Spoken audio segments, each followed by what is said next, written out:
सितंबर का महीना था। काली अंधेरी रात थी। धीरे धीरे से हवा की ठंडी लहरें आ रही थी। आकाश में बिजली चमक रही थी। महेंद्र चाचा अपने घर से दूर अपने खेत में खाट में सोए हुए थे। उनका खेत गांव के तालाब के पास था। बारिश के कारण पूरा तालाब भर गया था और खेत में घास भी ज्यादा हो गई थी। उसके कारण अंधेरे में ये सब ज्यादा डरावना लग रहा था। उस तालाब के किनारे आम के 6-7 बड़े बड़े पेड़ थी। आम के पेड़ की डालियों की आवाज भी काफी डरावना लगता था। अचानक खेत में बंधी हुई भैंसों ने चिल्लाना शुरू कर दिया।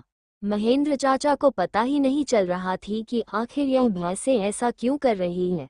उन्हें लगा कि शायद ठंडी के कारण ये भैंसें ऐसा कर रही होगी, इसीलिए महेंद्र चाचा के खेत में चिमनी जलाई। उस चिमनी के उजाले में महेंद्र चाचा की नज़र उनके खाट पे पड़ी। उन्होंने देखा कि एक स्त्री उनकी खाट पे बैठी है। ये देखकर उनका शरीर डर के मारे कांपने लगा। उसी वक्त आकाश में बिजली का तेज झटका हुआ। वैसे तो महेंद्र चाचा बहादुर थे, लेकिन आज उन्हें भी थोड़ा डर लग रहा था। उसी वक्त काका ने आग में सूखी घास डाली और आग को ज्यादा बढ़ाया। इसकी वजह से वो औरत ठीक से दिखाई दे रही थी। महेंद्र चाचा ने तापने के साथ बैठे बैठे ही बूम लगाई, कौन है? पर सामने से कोई प्रतिक्रिया नहीं मिली। इसीलिए काका अचंभित रह गए।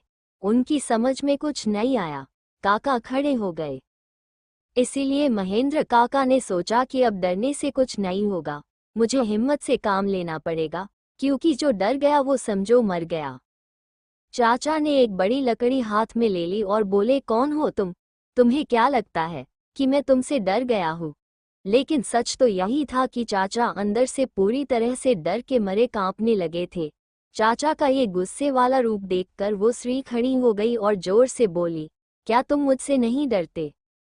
चाचा ने हिम्मत की और बोले, यहाँ से चली जाओ वरना ये लाठी से मार मार के तेरा सिर फोड़ दूंगा।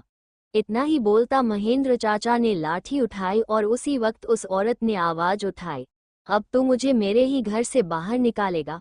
यहाँ पर तो मेरा बचपन गुजरा है, यह मेरा ही घर है, मैं यहाँ सालों से रह रही हूँ। ये सुनकर चाचा का डर और गुस्सा दोनों ही शांत हो गए। उन्हें लग रहा था कि मेरे सामने जो औरत खड़ी है उसे मैं जानता हूँ, उसकी आवाज भी जानी पहचानी लग रही थी। चाचा सोचने लगे कि आखिर यह औरत है कौन?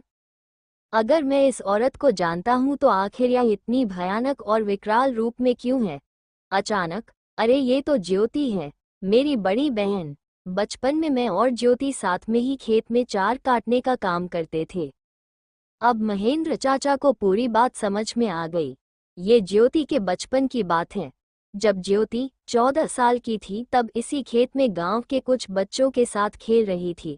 दूसरे बच्चों की तरह ज्योति भी पेड़ पर चढ़कर एक डाल से दूसरे में डाल पर छलांग लगा रही थी। अचानक ज्योति जिस डाल पर बैठी थी वह डाल टूट गई और ज्योति मुंह के बल नीचे गिर गई। ये देखकर सारे बच्चे डर के मारे चिल्लाने लगे।